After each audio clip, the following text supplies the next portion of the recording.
Hi everyone, this is Swami, and I'm so excited to be here today with all of you. We have a lot of people on the webinar and more every minute, so we'll wait a couple of minutes while we get started. Jen, it's great to have you here. We'll do introductions in just a second, but I wanted to Hello. share my screen first. Can you see the presentation, Jen? Um, Not yet. Okay, let me share the presentation. Okay, can you see it now? yes, I can see it now. Okay, awesome. Yeah, so we will wait another minute before we get started. While we're waiting, just quickly, my name is Swami and I'm joined here by Jen. We will both introduce ourselves in a minute. But if you have questions as we do this presentation about the UC application that opened over the weekend, please put them in the chat or in the Q&A box at the bottom, and you'll see them on the bottom of your Zoom screen. So if you put in questions, we'll try to answer as many as we can as we go through this. So if you have questions, please ask. The whole point of this presentation is to help people understand how this works. So please ask questions. Yeah, that's it. Should we get started, Jen? Sure, sounds good. Okay. Yeah, let's jump in. Today's presentation, Jen and I are really excited to be here today. Thank you, Jen, for joining me. We're going to be talking about the University of California application, what families need to know, and also many of the people here today with us are other independent education consultants or school counselors, parents, students. So it's just a really diverse group of people with different backgrounds. So we'll go through a lot. We might start, and some of it might be material. If you're experienced, you might already know this, but we'll try to go through how the UC application works and what the point of the application is, and then we'll actually walk through some of the screens. We're going to try to get through this in an hour, but it's possible we'll run a little late. So if we do, please be patient with us. There's a lot to cover. So we're going to try to get through this efficiently, but also in a thoughtful way. Jen, let's jump in. First, perhaps we can do introductions. My name is Swami, Venkatesh Swaminathan. I'm the founder and CEO of Life Launcher.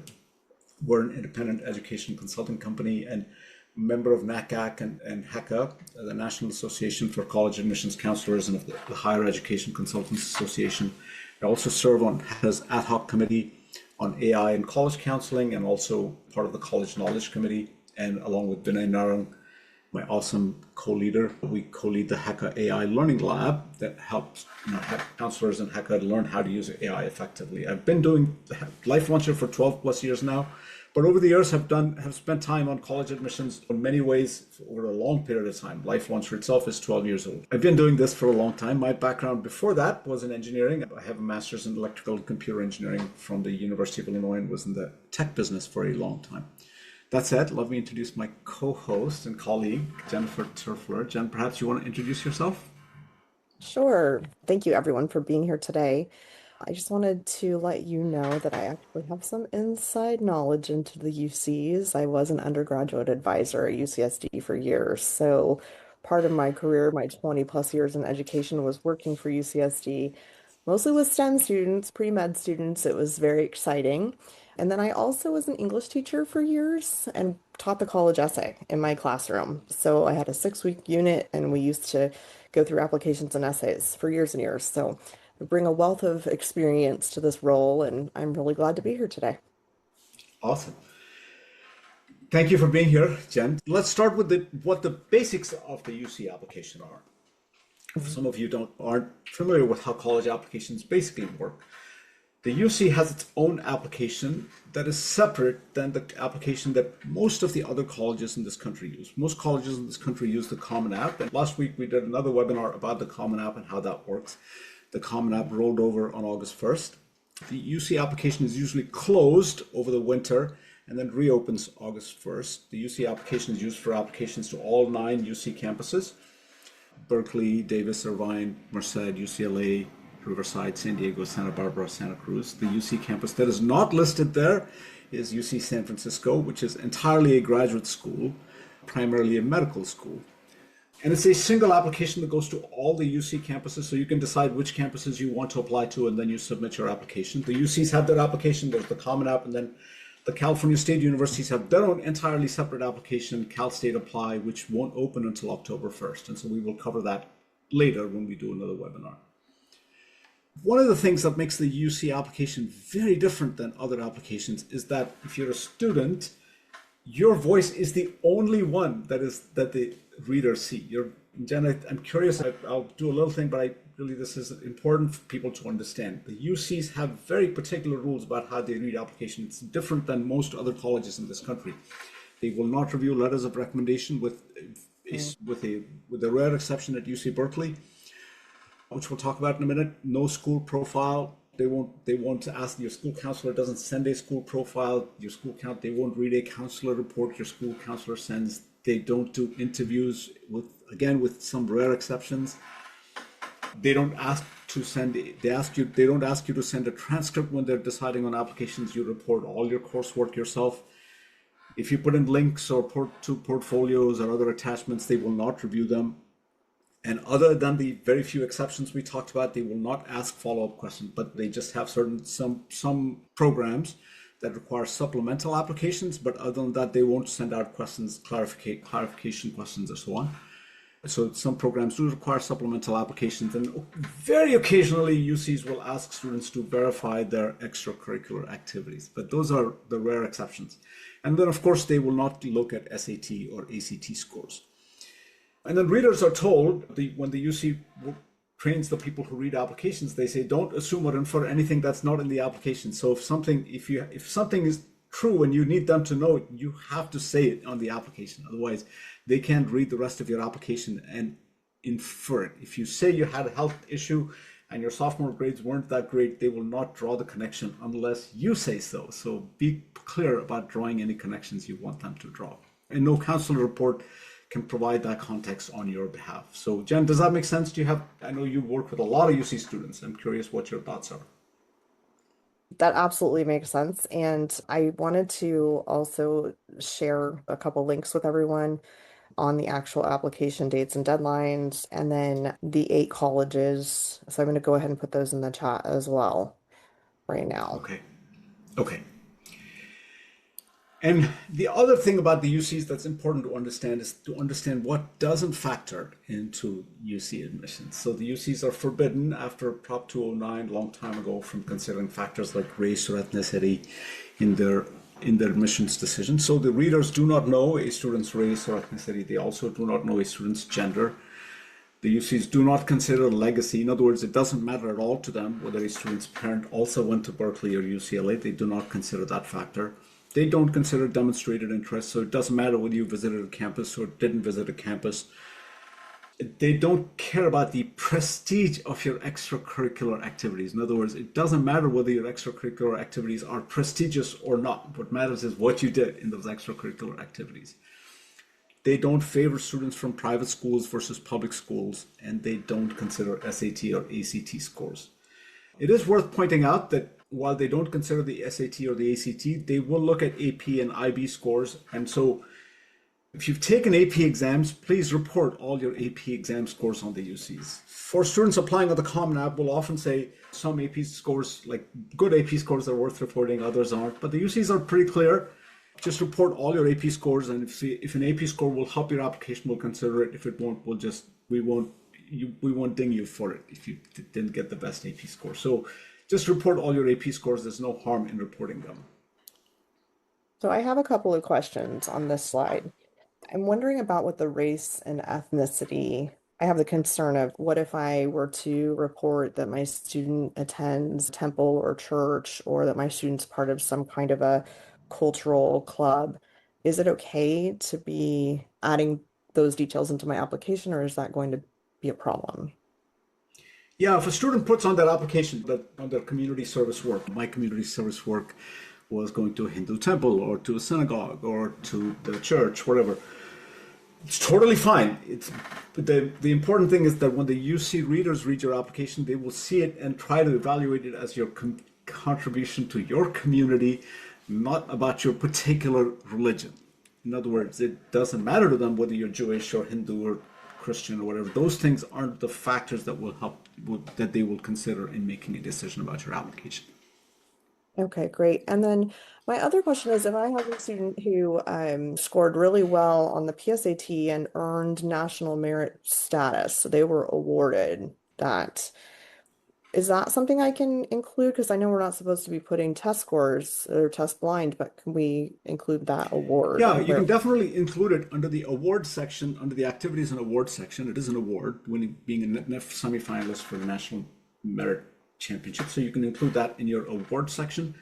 What they mean is they will, if you report an SAT score 1540, 1550, 1225, 1220, whatever, there isn't any place on the UC application to report that score. There is no place, absolutely no place to report it. And they will not use that score in evaluating your application. Okay. Okay, I'm going to go ahead and put that link about AP exam credits also in the chat.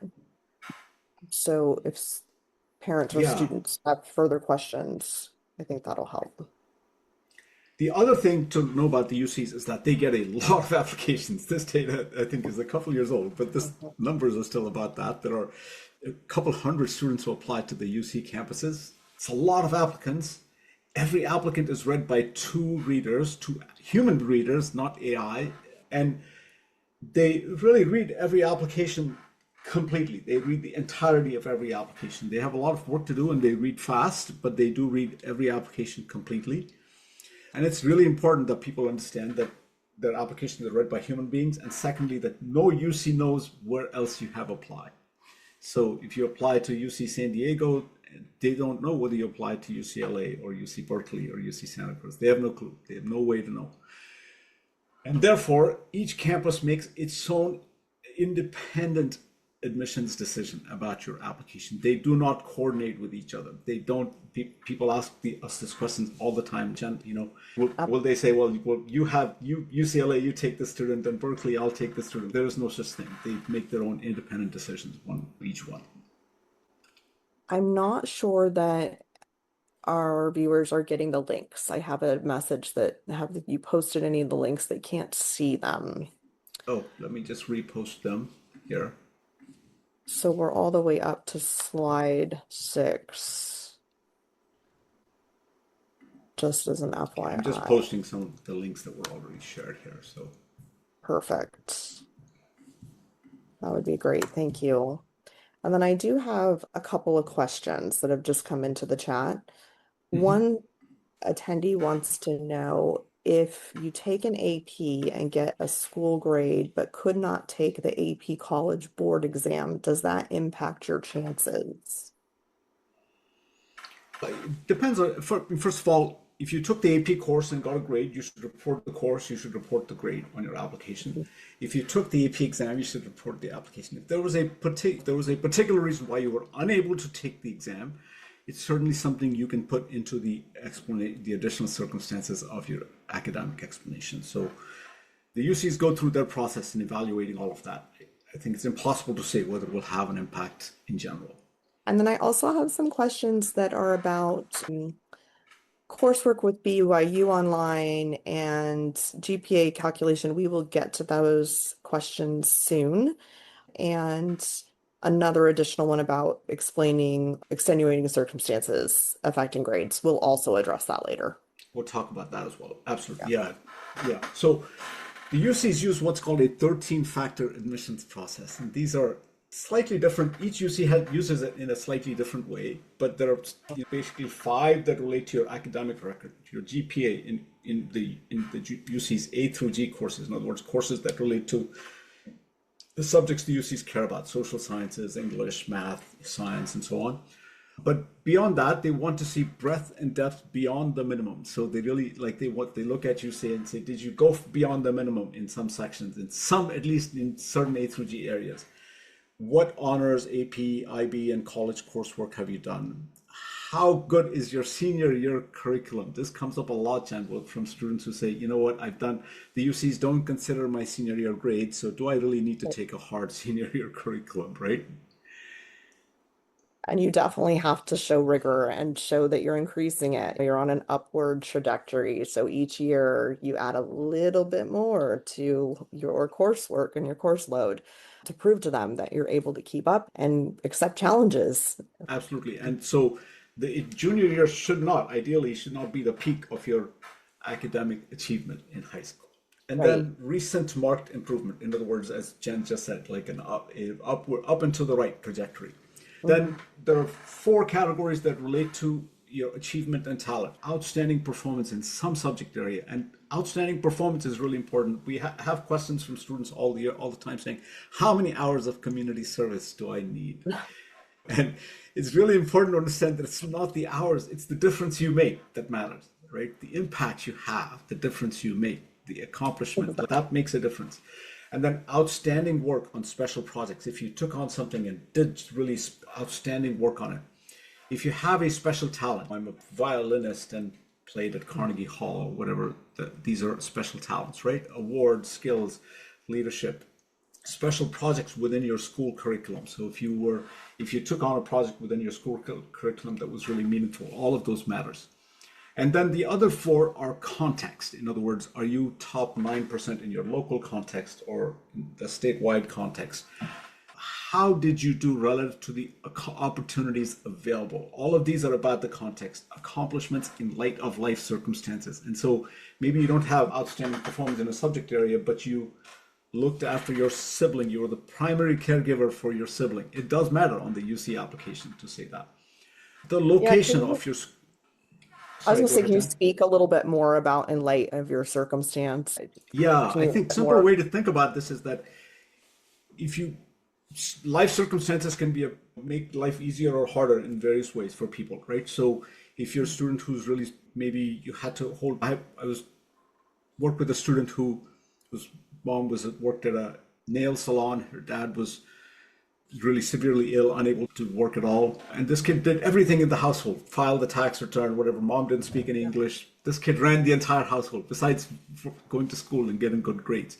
So those accomplishments do matter in that case. The other case also is a student who goes to a good school, has well-off parents, has many things in life. They want to see that you have done more with the things, with the resources you've had available to you, right? They want to see you Right. have done more. And likewise, location of your school and residence. It isn't that they favor public school versus private school or suburban school versus rural school, but generally speaking, if you go to school in a place where there are relatively very few resources, then they will look at your application they will look at it differently because you have had fewer things available to you in your community, right? Correct. Okay, thank you. And Uh, a couple of the UCs have a particular quantitative thing. Merced has a 70% weighting for academics and 30% for non-academics. Riverside computes an academic index score. All the others view it holistically. In other words, they look at all of it together before they make a decision about you. so in other words, will certain campuses look at my strong grades more favorably than maybe my strong extracurriculars, or can you explain? Riverside and Merced, it will be they have a more transparent weighting system. It's less holistic. That's a simple way to put Okay, it. got it. Thank you. And then the A through G system, the UCs have this categorization: history, English, math, science, language other than English, visual and performing arts, college prep elective. These are the A through G categories, and they only care about courses in these categories. So if you did PE, you did health, whatever, they're not A through G classes usually, and the UCs don't care about your grades in those courses. Doesn't make any difference to their admissions decision. You are required to have at least 15 courses, but the most students who are admitted have completed somewhere between 22 and 27 A through G courses. So most students who are admitted to the UCs have done much more than required, right? And completed means a grade of C or better. It's important that students understand that while in high school a D grade is a passing grade, for most colleges, especially for the UCs, a grade of D is a failing grade. And then while they do say you need 3 years of math, geometry is required. So you can't go to the UCs unless you have geometry. Okay, Now, and oh, go ahead. go ahead. Oh, I was just going to say, I also posted in the chat the how applications are reviewed and the A through G subject requirements to share with Oh, everyone. I will share those It's as well important that because we it do sounds that like now. Those are somehow, great. yeah, because I think somehow your shares aren't getting to everyone, so I shared them. Okay. It's worth pointing out that there are some exceptions to this. You can be admitted, you can achieve course requirements through validation. In other words, if you've done a higher level of certain subjects, like Spanish, if you've done Spanish 3, they will give you credit for having done Spanish 2, like that. They will give you the credit for the previous level because the higher level validates the previous one. And then they do have the opportunity for admission by exception, they call it. That is where someone goes to a school where no visual, for example, just as an example, when someone goes to a school in a community where no visual and performing arts courses are offered at all, and they don't have a visual and performing arts credit, the UCs will admit them by exception in some cases. But it's very rare. For most students we work with, please don't count on admission by exception. It is very, very unusual. Okay, and Swami, just going back to the 13 factors, I have a question here. How do they evaluate out-of-state candidates? Did we clearly answer that? Yeah, out-of-state candidates have slightly different academic requirements, but they still use the 13 factors. They still use the Okay. 13-factor admissions decision. So they're still trying to evaluate each student across all of those axes, but they do have different academic requirements for out-of-state students, and we'll explain that in just a second, how they're slightly different. Okay. And then for the A through G category, do they consider all courses as part of the GPA calculation or just the highest level grade for that category? I don't understand the question. Yeah, I'm not sure too. If If a someone student asked the takes question, go if a ahead and read student it. takes That's it. multiple courses in each of the A through G categories, so if they this is the part I missed. So if they take multiple courses in each of the A through G category, do they consider all courses as part of the GPA calculation or just the highest level grade for that category? I believe all courses. All courses, yeah. So they go to the UCs calculate the GPA in a very unusual and interesting way. They only look at 10th and 11th grade A through Z courses to calculate the GPA. Your ninth grade courses don't count towards your GPA, and neither does your senior year.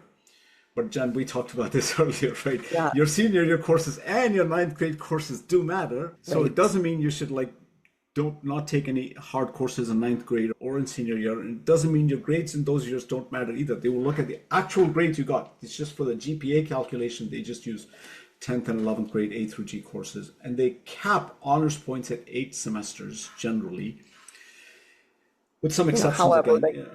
they however Yeah, they in other do words, go ahead. yeah, in other words, if you take 8 different AP courses over 10th and 11th grade, you will only get really the extra bump for certain of those courses. They won't count all of them. They just cap it. They like the Exactly. pluses However, and they do look minuses. at the rigor. So they look They at, look at the rigor, absolutely. Yeah. So the whole GPA thing gets confusing for people, Jen. I think it's all the time because people think that somehow they look at the GPA and a student with a higher GPA will get in, where a student with a lower GPA won't. But that's the point of the 13th thing, is that they're looking at all of these things holistically, and they're making a judgment about whether a student will be able to do the work that the UCs require of them. correct. And they don't consider all the pluses and minuses, whether you got a B plus, a B, or a B minus, are all the same from the UC's perspective. Right? They ignore Okay. all of that. I will go ahead and put some resources in the chat as well for Okay. GPA calculation so that, And I can move those while you do. But in the meanwhile, it's just worth. So this resource for GPA calculation is, many people know it already. One is the official UC GPA, and then there's this tool out there called Roger Hub. If anybody is eager and wants to calculate your GPA, you can use this to calculate it. That said, I will say, sorry, if I can go back. The UCs will calculate their GPA. Please don't obsess over your GPA. Your obsession over it isn't affecting your outcome. Right. So get better grades, take harder coursework, do well in school, and let them calculate their GPA the way they calculate their GPA. This comes up with, and I think this is our general advice, Jen. We talk with students about this all the time. The things you control are the courses you take, the grades you get, the effort you put in. So focus on those. Worrying about how they calculate their GPA is really not helpful. and I have a question. Is the calculation logic the same for out of state? We're just about Not to get to quite. that. Yeah, we'll talk about that. For in-state students, first of all, in-state and out-of-state, they have different minimums. So in-state students have to have a minimum GPA of 3.0. When you calculate your UC GPA, if it's less than 3.0, you're not eligible for admission to the University of California. For out-of-state students, it's higher, it's 3.4. In-state students, the whether a box is honors or not depends on a UC approved course list. And I think, Jen, somewhere we have that UC approved course list we can share either on this slide or next, but we should share at some point. You can go on the UCOP website and put in the name of your school, and we'll list every course at every school in California and tell you whether it's an honors or not. Even some courses that are called honors by your school are not necessarily honors on the UC system. And then in-state students are eligible for the statewide and the local eligibility in the local context guarantees for top 9% students. Out-of-state students have a different set of rules. You only check the honors box for AP, IB, and transfer courses, college courses you can transfer to the UC. So otherwise, don't check the honors box on your course entry.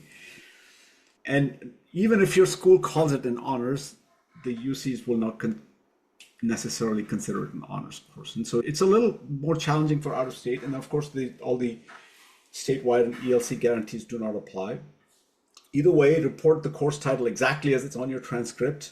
And the other really important thing about all of this is enter every course in every grade. They don't ask you to send your transcript when you apply, but after you're admitted, if you decide to attend the UC, they will ask for your transcript. And it's very important your transcript matches precisely what you said on the application, that you didn't misstate anything.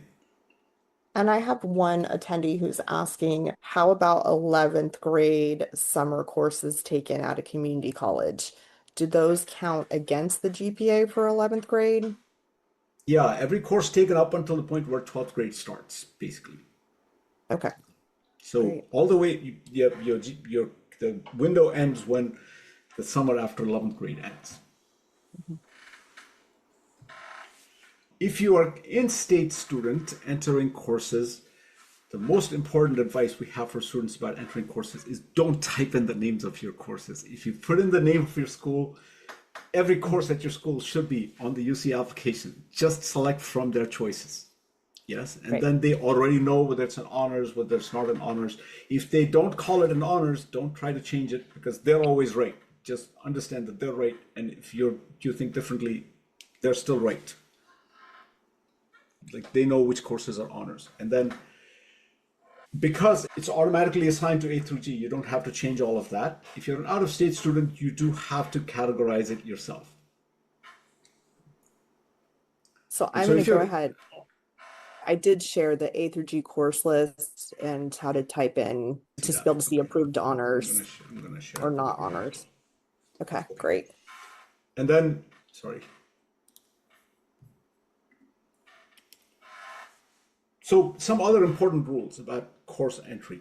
List every school and every college you took courses at. Every school and every college. Please don't leave any out. Again, these are the things that get checked at the end of the process. If you took a course at a community college and got a poor grade, don't skip it. Don't not enter it. If you took a course somewhere, every school and every college, list every course at every one of them. Everything for which you got a grade, put all of them in and let the UCs do whatever they do. Some things students often think of as college, in other words, like Brigham Independent School, right, which has the name of a university in it, Brigham Young University, or Johns Hopkins Center for Talented Youth, or UC SCAP. They sound like universities, but they're high schools. So you put them under your high school. And then if you took a course at a community college, a dual enrollment class always gets entered under the community college, never under your high school, right? And on the UC application, if you repeated a course, please enter both attempts. And they Yes, will just got that decide what they question. want to do. Yeah, they will decide what they want to do with it. The Cal State application is very different. You only report the better grade, but on the UC application, you report both grades, and they decide whether they want to ignore one of them or not, right? Some Exactly. middle school courses count math from Algebra 1 and up, Hmm. and a language other than English that you took in 7th and 8th grade can count. All other middle school courses do not count. If you take a course before high school, let's say after middle school, before you start high school, you take geometry, as long as it appears on a high school's transcript, you can put it on your UC application. Are there any extracurriculars or local awards from middle school that count? That was one of the questions I received. Yeah, generally speaking, no, the UCs don't want to know about your middle school life.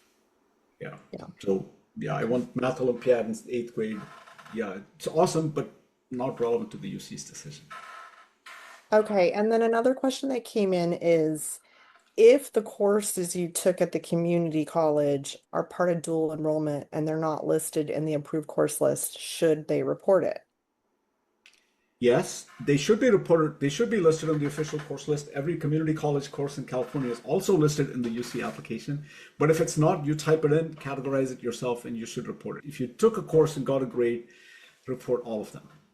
Absolutely. If you Okay. took a course at some other university, you took a course at State University of New York, or you took a course at University of Texas, or some other community college somewhere else, report all of them.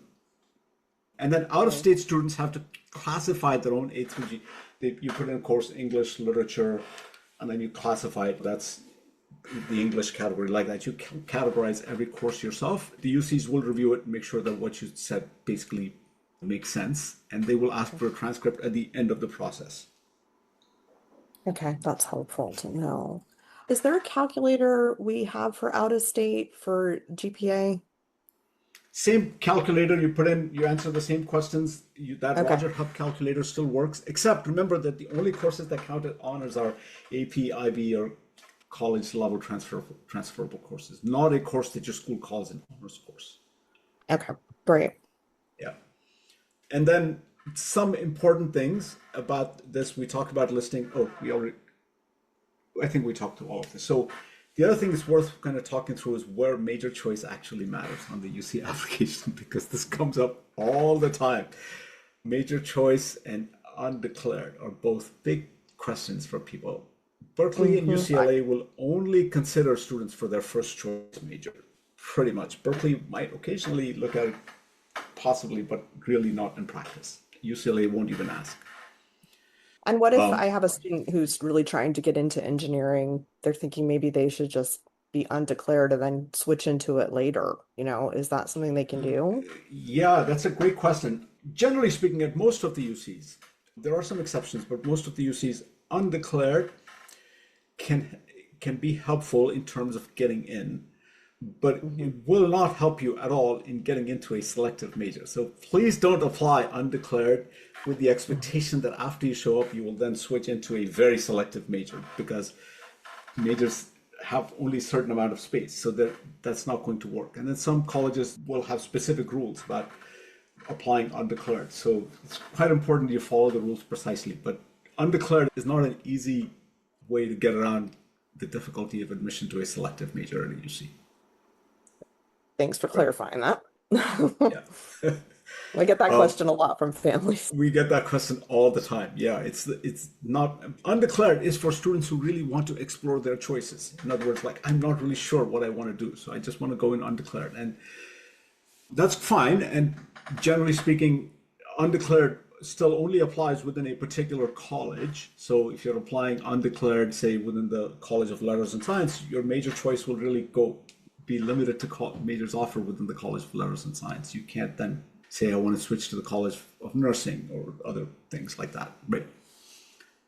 And I went Irvine ahead will and provide. I just shared that reference guide to UC admission, so we're about major choice. If Great. you Yeah, can this pay. this reference guide is really helpful. They call it a quick reference guide, Jen, and I don't know why, because it is not in the least bit quick. It is a Yeah. very detailed reference guide. It's very helpful. If you have questions about where major choice matters, where undeclared is allowed, all that kind of stuff, the reference guide gives you very precise information about all of it, and it's worth reading. But I would say in general, look, gaming the UC admission system really is harder than people think it is. Sorry. At Irvine, they will review every applicant for the first choice, and then if after all the applicants have been reviewed for their first choice, if space is available in certain majors, they will see if someone applied as a second choice. The others will mostly look at first choice and alternate and go through that process. And then Merced major choice is not really a factor in the admissions decision. So you can choose whatever major you want.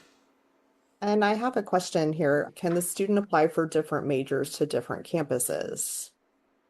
Absolutely, absolutely. And that's common strategy for the UCs, like you apply to say Berkeley and you say, I'm going to apply to statistics, and then you apply to Riverside or Merced and you apply to data science because the program is harder to get in, and Berkeley is much more selective than Riverside or Merced. So that is a common strategy. That said, your basic application has to point to your major choice. In other words, it doesn't work to apply to history at Berkeley and data science at Riverside. It will seem unusual to the reader. Not that they don't know. Remember, the UCs don't know what else you applied. So it's not like they're comparing notes, but if your application doesn't point to an interest in history, you shouldn't apply to history. Right. So it'll be obvious that all of your activities are in a different subject area.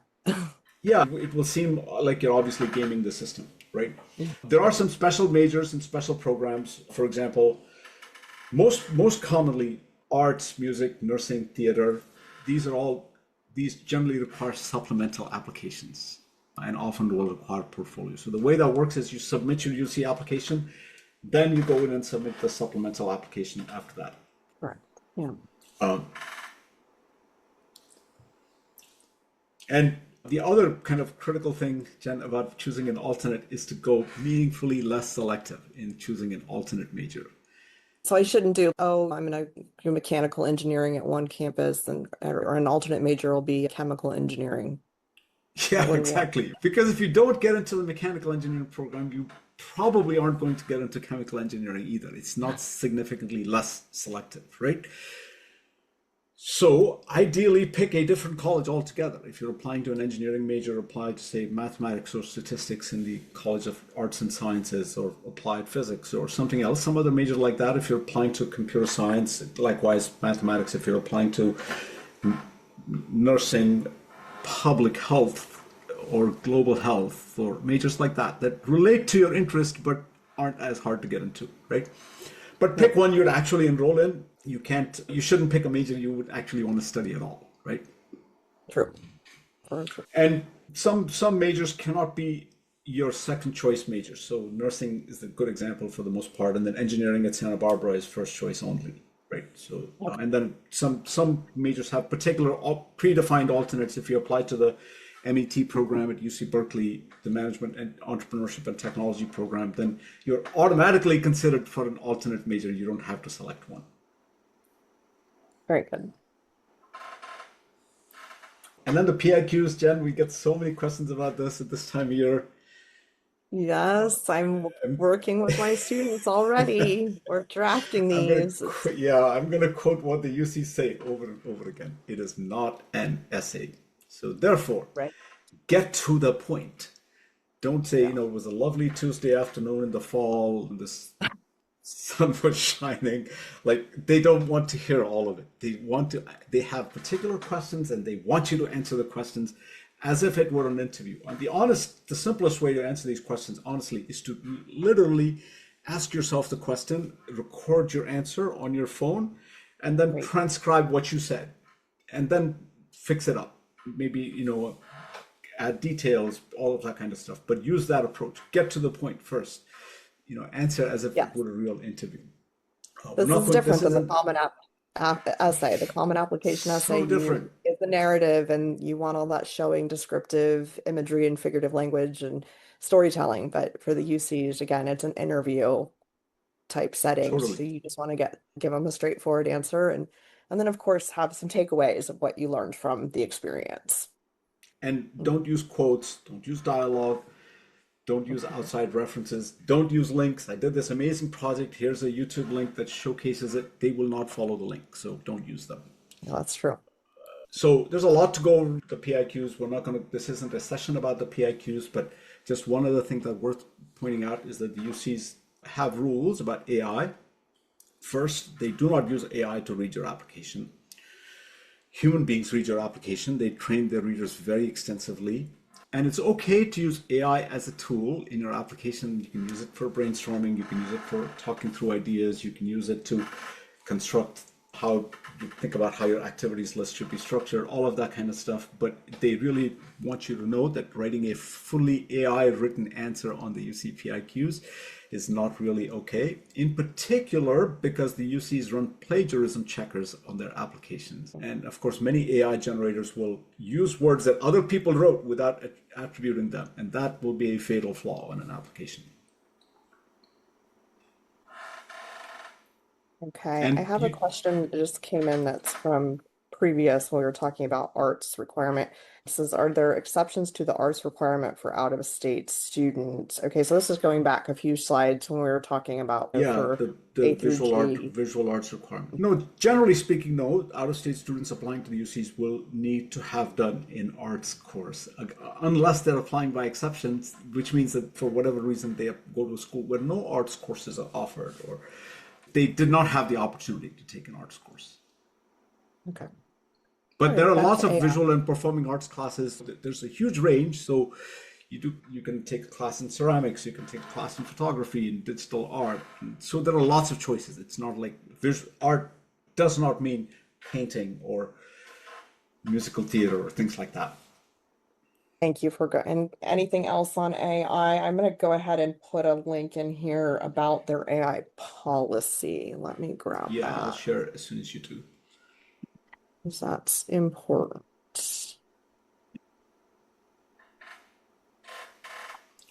And while she's doing that, so the other important section of the UC application, this is very, very, very important, is the activities and awards section here.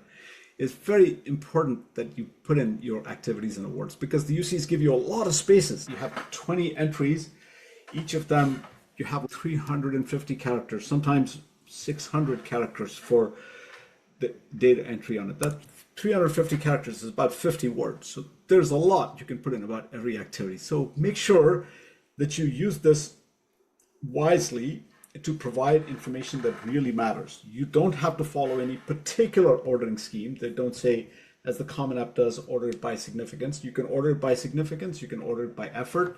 You can order it by category. I'm going to put all the awards in. I'm going to put in all the, and then within each of them, order it by significance.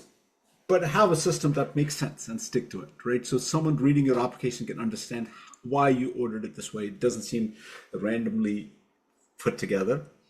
And Jen, I think this is super important. I think we should work with students about lead with your impact, not with your title. Lead with what you accomplished, focus on what got done. And remember that if you, for example, the one that comes up a lot is students are in the club and they say, I attended meetings every week. And that's clearly something they did. But from the UC's perspective, they're trying to see what did you accomplish by attending meetings every week? Attending meetings every Exactly. week was not an accomplishment. Right. Your Right. role, your responsibilities, your accomplishments, takeaways. What if I have over 20 activities? Should I put those in the additional information section? So there's not a hard and fast rule about that. In general, I don't know what you think, Jen. My recommendation, our recommendation when we work with students is almost always to say pick the most 20 and put most important 20 and put those in. Leave the others out. Very, very, very few students have more than 20 genuinely meaningful things to put in on an application. What ends up happening is that now they're padding their list just to on the belief that more is better. But it's not. It just makes you seem like someone who couldn't decide what you wanted to invest your time in. And what if I only have 10 activities and I'm worried about That's not put having put all in 20? only 10. Yeah. Only put in 10. Yeah. I will say that there's actually a whole there's solid psychosocial research about this. About if you had a list of 10 strong things and you added one weak thing, human perception is such that our perception of the entire 11 items is lower. We think Mm. less of all of it because there's one weaker entry out of the 11, right? So padding a list has the exact opposite effect than people think it does. So yeah, don't pad your list. Be mindful about what you really did and focus on what you accomplished. And the UCs love you to be specific about numbers, timelines, outcomes. So if you were Yes. one of 20 students selected for something, if you got in, if you got 45 people to enroll in your club, whatever, be specific. Numbers are really helpful to provide a sense of impact, right? Absolutely. And then, of course, if you're going to write about something on your PIQs, an activity, make sure the activity itself is listed on your application. If you write a whole PIQ about how Boy Scouts meant so much to you, and Scouting isn't on your activities list, they'll say, well, what something's not computing for me here, right? So use strong verbs, examples: led, built, organized, launched, raised. Don't use things like helped with, participated in, attended. They're not strong verbs, strong phrases. Yeah. I'll help with that too. I know that's what we all do. And I think, but for students, it's really important to hear that. It's the same with resumes, right? When you apply to a job, you should use strong verbs. It's important. Yeah. And then I know there was a question earlier about this, Jen, but the additional information boxes. There are two different additional information boxes on the UC application. One is about the academic history, one is about your extracurricular activities. Yes. Before we jump into this, just really quick, going back to using AI for the PIQs is a bad idea, but they're wanting to know, is it okay for AI to help with the phrasing for the activities so it can provide those action verbs?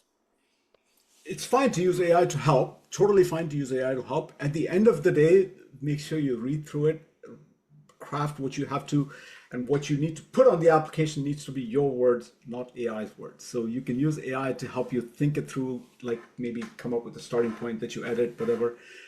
Unlike the PIQs, it isn't a matter of authorship. However, make sure that the words on your application are your words, right? Great, thank you. And I did put a link in here for activities and awards. There's a video that's helpful. Yeah. Share that. Thank you. And then, sorry, Going the back to two the the additional two comments. additional comments. Yeah. So Mhm. the first thing about this is if there's nothing to be said, don't say it. Don't Right. invent hardships in order to put them into this box. If you leave it blank, nothing bad will happen. If there's nothing to be said, don't say it. Don't write a PIQ here. Don't feel compelled to fill in the whole space. Don't rehash your activities list. If something genuinely needs to be explained, explain it. Like a student who didn't have any extracurricular activities over the summer between junior and senior year because she had brain surgery that summer. That is a meaningful thing that someone should understand. I had to stop and do this, take care of my health. So I didn't do any extracurricular activities that summer. That's helpful to explain. Or a family crisis. My grades fell because my a family member was seriously ill or had caregiving responsibilities. These are important things to explain, and you should explain them briefly and concisely. Don't go into unnecessary detail, but explain what happened. Likewise, if you have something about your grades that need explaining, there was a I couldn't take this class because there was a conflict between this class and the other class, and I had to choose that one, whatever, or I did poorly in this class because I had a health issue that semester, or I had to repeat this class for this reason, whatever. Like, just be clear and don't list every hardship you have faced, and don't turn minor hardships into big crises to put them on here. Great. And then also, I oftentimes get the question from students about, well, I had a terrible teacher my sophomore year in math, and so in the end, got a terrible grade. Should I report that information? Yeah, it's a great question, and I realize there are probably different points of view about this. In general, from our experience, I think, Jen, like the goal is to like don't diss your teachers on your college application. It is Right. not helpful. It is not helpful. So if you had a bad teacher, you had a bad teacher. Tough luck, but hopefully you did better on other classes and that shows up. But just let it go. Yeah. And then the other question that I have come up a lot is, should students who have IEPs or 504s and they are neurodiverse or have a learning disability, should they put that information here in the additional comments boxes? And if they do choose to, what's the best way to present that? Yeah, again, great question. I think a lot, there's not a hard and fast answer to that question about should they or shouldn't they, right, Jen? I think the big thing is if there's something to explain, like, if I look at, for example, if a student had a learning difference and then their grades were struggling and then it was diagnosed and they got help and then their grades improved, then mentioning the fact that they had a learning difference, they got help and their grades improved. Explain something that needs to be explained. If there isn't anything to explain, then don't explain it, right? Don't, Right. there's no point centering your application around a diagnosis or a learning difference, but that doesn't mean you should never put it in. It doesn't mean you should always put it in. There's not a hard and fast rule. Just my mind, the principle is if there's something that needs to be explained, that your application wouldn't make sense otherwise, then explain it, but be concise and try to explain what needs to be explained. Don't overshare. And I always think like or framing things in a way that are positive, like, strengths that you gained from going through whatever learning disability you have.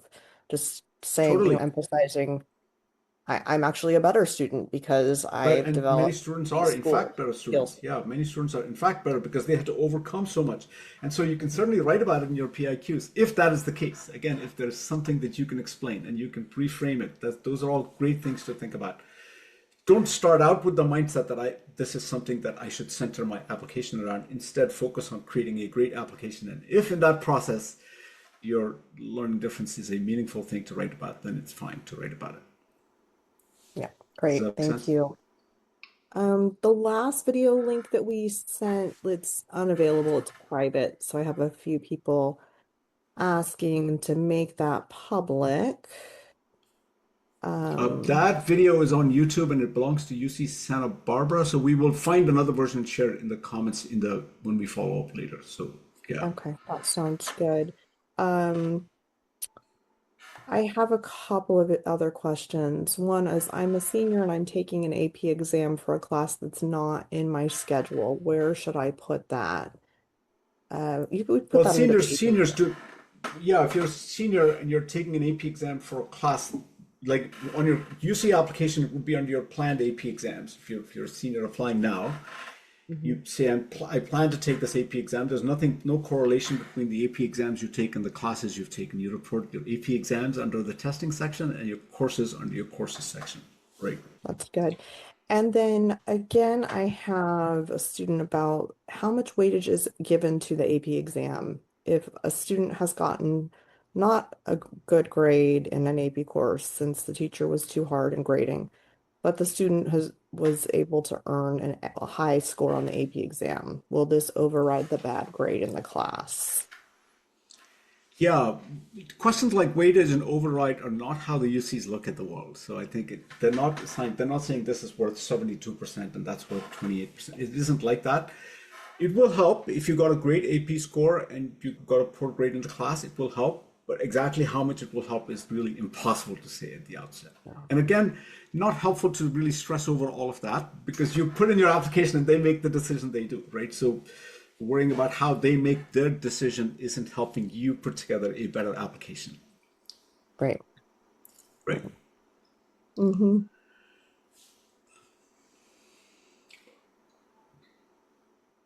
Yeah, Okay. besides all that, residency, it's important to understand how residency works because there are three different sets of categories. One is if you're an American citizen or a resident alien, that is, you have a green card and you have lived in California for a certain amount of time, whatever, you are considered as a resident in admissions for the purpose of deciding whether you get in or not.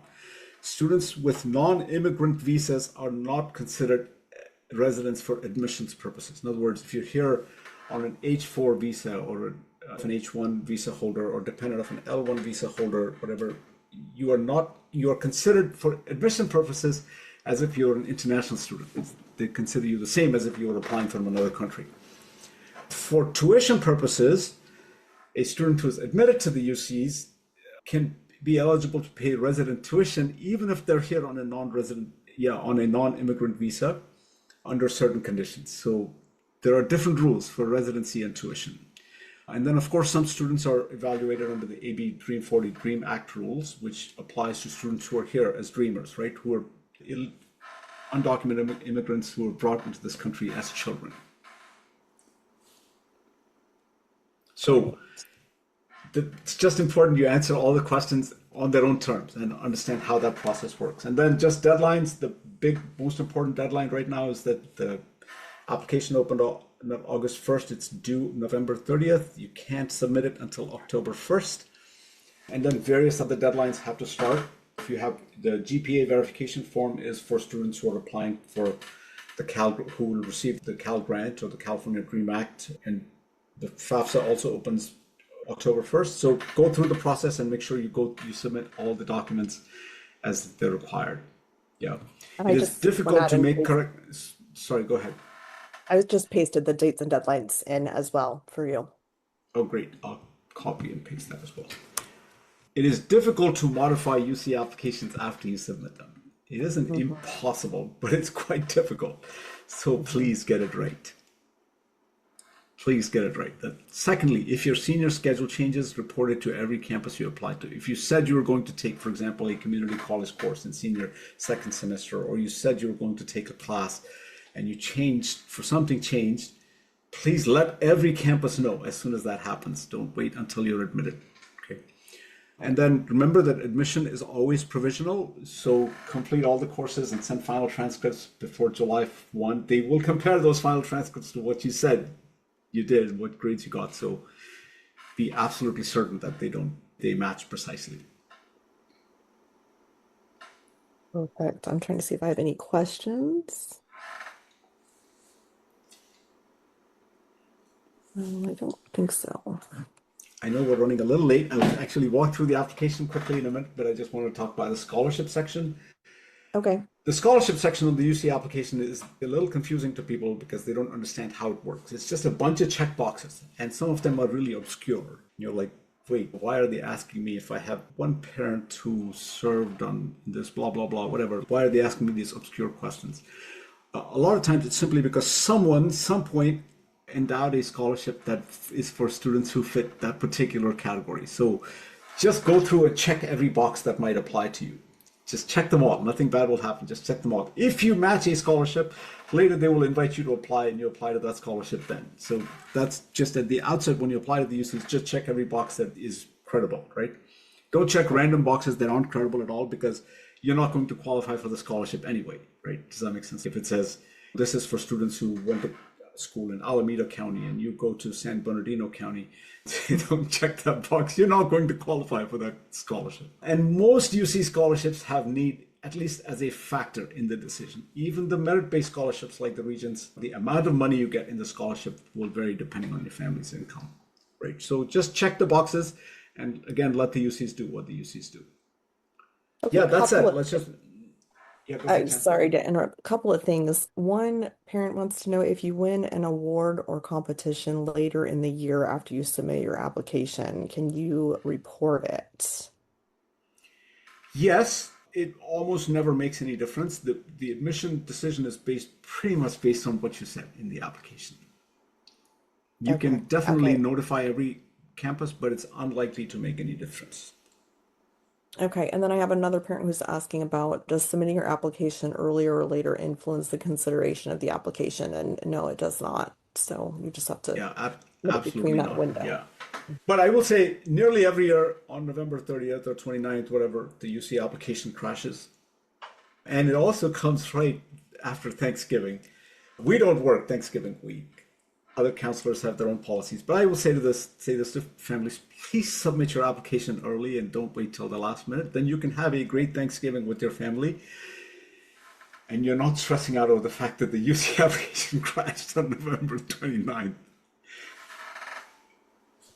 Yeah, exactly. That has happened to a couple of my students. There's lots of panic that sets in, so it's I a try very to high help them. stress to get it done ahead of time. There's very little that it's a very simple application, as you'll see. And if you just don't over engineer it, it will work.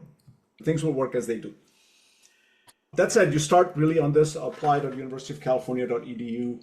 This initial screens, I'm not going to walk you through live because it would be like creating these applications involves putting in some personal information that I don't want to share. So you put in your email address and so on and so forth, and then it will ask you to verify all of that. It is a student's applications. Parents do not create accounts on the University of California admission system. It is a student's application. So please remember that. It is a student's application. Use a personal email, ideally not a school address. Pick one that you will continue to have after you leave school because they will send you emails to that after you graduate. So please make sure you do that. So please, and get the email correct, because if you get it wrong, there isn't really a way to fix it. Once you do all of that, then make sure you pick the right quarter. Right now, students are applying for generally fall of 2027, not fall of 2026. Big difference. And most of students are applying as first year students. They're still in high school, not transfer students and not, so those are for other students, right? So make sure you get that right. Once you're done with all of that, I will stop the share and we'll take a few minutes. I know we're behind schedule, but we'll very quickly walk through the UC application here. I did have someone say, I may have missed this, but is the UC application not part of the Common App? No, it is not. They're two It is separate not, but they're applications. completely separate applications. The UCs have their own application. The Common App is for about 1,000 universities. The UCs have their own application, and the California State Universities have their own separate application called CSU Apply. So here's what the UC application looks like once you do all of that.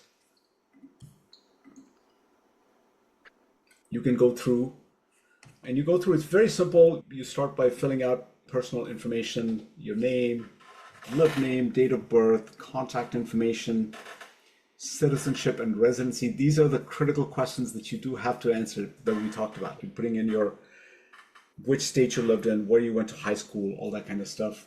Demographics. They do ask these questions and it comes up a lot, right? Because I just said they don't consider any of this in this admissions decision, but they ask you anyway. They ask you only for statistical purposes. All this information is completely stripped when every reader sees it. So they do not look at all of this. This is all really just for after the fact statistical reporting of how many students of different ethnicities and so on who were accepted into the UCs. So race, ethnicity, gender, all of that do not get considered in the UC application. I'm going to put in some personal information here. I'm going to use my invented student's name.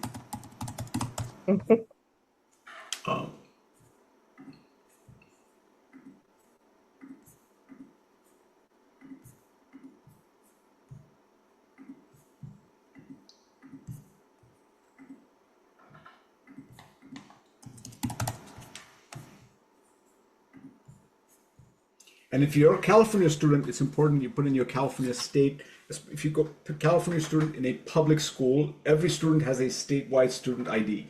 It's on your transcript. If you're not sure, ask your school counselor and put that in. It's very important because they will easily get your data from your school, so you can easily transfer all that information into your application. So please fill all that in. It's very important, and it's necessary. You need to have that. And also, if you're an American citizen, it will ask you for a social security number. We talked about this in the Common App application. One of the things that happens all the time is that students don't know their social security number. So if you're a parent and you have a student applying for college, please tell them their social security number so they can fill it in.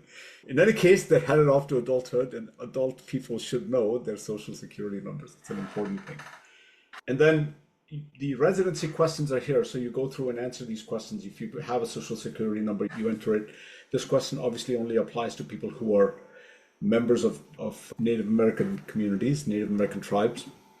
And if you attend a California high school, you'll go through the process and do your citizenship and residency questions. These questions are what they use for admissions purposes. These are the admissions related questions. Separately, they ask about statement of legal residence, which is about tuition. So go through and answer both sets of questions separately. They are quite different from each other. And then your parents have to provide some information. This is also, as we said in the Common App thing, again, common thing that happens that students are ready to submit their application and parents haven't completed their section. So if you're a parent, please sit down with your kids and finish the section early. There's almost nothing here that will take you more than 5 minutes to fill out. They do ask about the family's income, and it's not a trick question. The answer you give there only is used for determining whether you're eligible for a fee waiver in the UC application. So unless you think you're eligible for a fee waiver, just approximate your income and put it in. The rest of the application will be fine. They won't cross-check later against the FAFSA and this and that, right? And then you'll choose your campuses. You have to agree with the UC values and say, I acknowledge all of this. And then you'll choose your individual campuses, each campus you want to apply to, as we said. And once you choose all the campuses, then you will go through and choose the majors you want to apply to at every campus. You will choose the major, alternate major. Then you'll go through and enter all of your academic history. So you start always by putting in your seventh grade or eighth grade math classes. If you took, like I took Algebra 1 in seventh for a full year. And if you took language, you can say I took Spanish 1 for a full year, and that was Spanish, like that. And you put it in, and that they don't ask you for the grade or anything like that.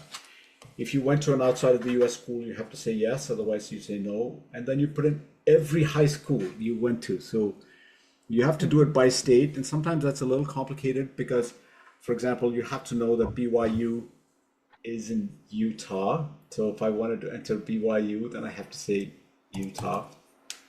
Many parents don't know that. Many students don't know that. Then you would say Brigham. And the search is a little clunky, but once you find it, you can see, oh yeah, that's Brigham Young University Independent Study High School. And then you answer a bunch of questions: when you started, when you stopped, if it fits into any of these categories. Most schools don't. The most common one that people do have to check is the IB, the International Baccalaureate Curriculum, what the grading system is, whether it's 1 grade or 2 grades per semester. You can check multiple ones. So sometimes you have a school where you've taken some courses where you got 1 final grade and some courses where you got 2 grades. You can check both. And then, is this the school you will graduate from? And you go through and enter every high school. And after you've entered every high school, you will go through and enter all your grades. So please go through that. It's a little painstaking work, but it's really important that you say August 2023 to June 2027, like that. And then you'll say I was in 9th grade in 23, 24, 10th grade in 24, 25, 11th grade in 25, 26, and 12th grade in 26, 27. If you took summer courses after this grade, that only means you took summer courses at this school after this grade. So if you went to a school and then you took summer courses at some other school, enter that school and put in the summer courses under that school. So put in every school separately. And then once you're done with all that, you'll enter another school. When you're done with all that, you will say, I finished adding high schools. Oh, because I said we didn't graduate from this, and it does want me to say where I will graduate from. Once you're done with all that, you'll add in all your grades. And so you'll go through in 23, 24, as I said, every course is listed here. So you simply select the course and you put in your grades. And whether it's a honors course or not already classified, you don't have to make those choices. Likewise, you put in every college you attended. And so if you add in every community college, if you add in, say, for example, Las Positas,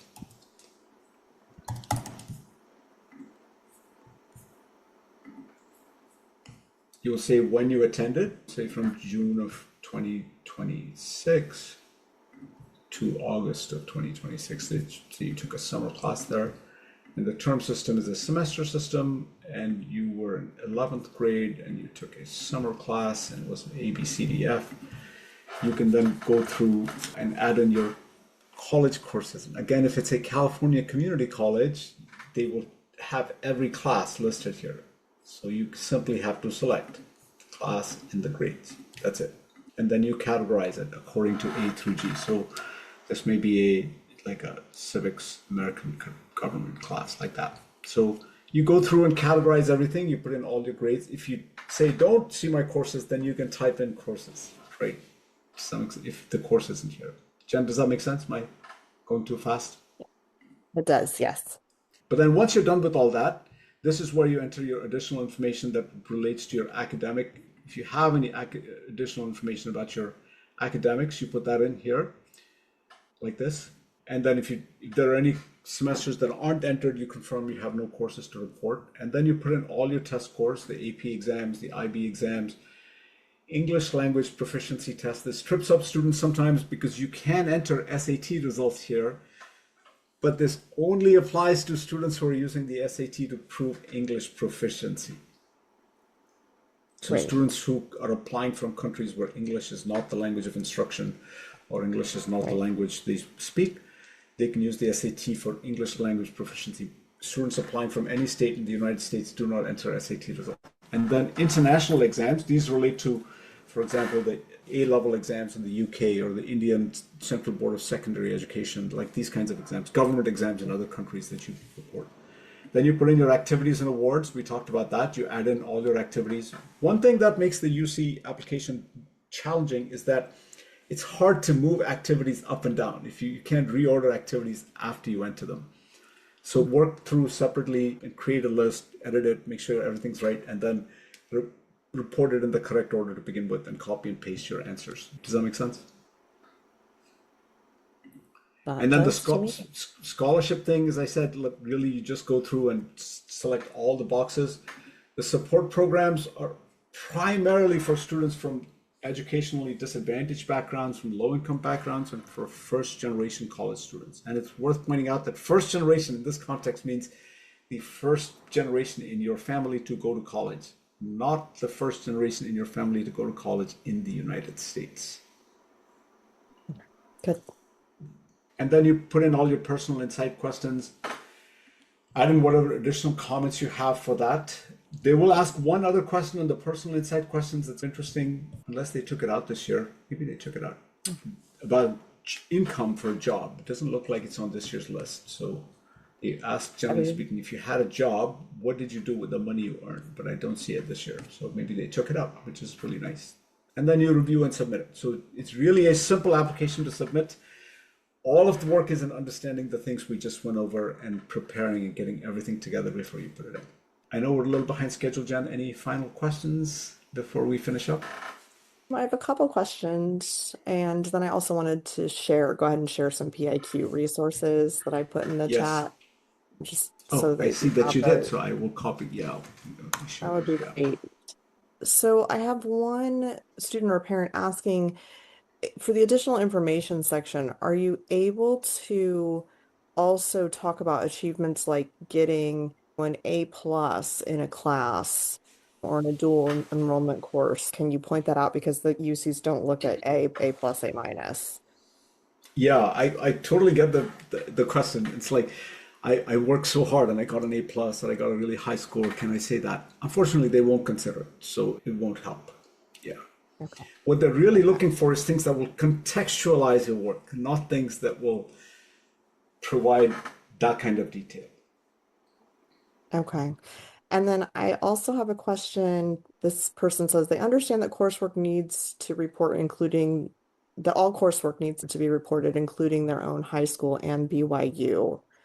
But if there are courses that have the exact same title and content, such as chemistry, well, how is the UC GPA calculated? Do they go with the higher grade or the lower grade or both grades? It depends on what the grades are and what the courses are. So they will go through and make a decision. So the most common case where someone takes a course twice is where they've got a failing grade once. They took it once and they got a D or an F. And if you took it again and got a better grade, UCs will ignore the D or the F. Right? If you took a course twice and passed it both times, you got a C or better, then they will consider both grades in your, which amounts to like averaging them in a certain way. Okay, and then I have a question that a parent says, my daughter's transcript GPA is a 4.3. What will the UC see for the GPA? You will report your courses and grades and they will calculate their GPA and they will see what they see. You can use that Roger Hub link I sent to try to calculate GPA, but honestly, it is not helpful. They will see what they see. You put in all the courses and grades and they will calculate the way they calculate it. Knowing what they see, it won't help you because they will make the decision they do. You can't change what they see. Okay, and again, just if a school labels a course honors, but the UC do not label it honors, should I put it in there anyways?